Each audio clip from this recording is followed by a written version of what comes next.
throw your nothing phone if you are still not using these cool ringtones.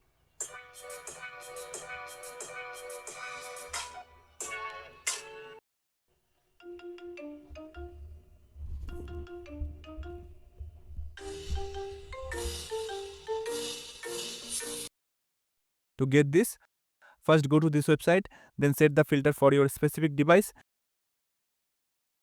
then check and download any ringtone you like.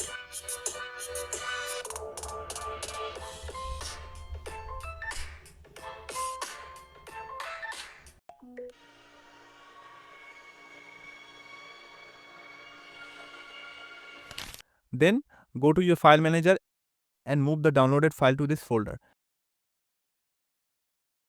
And that's it. Now it will be available on the Nothing Composer app for you to use it as a ringtone.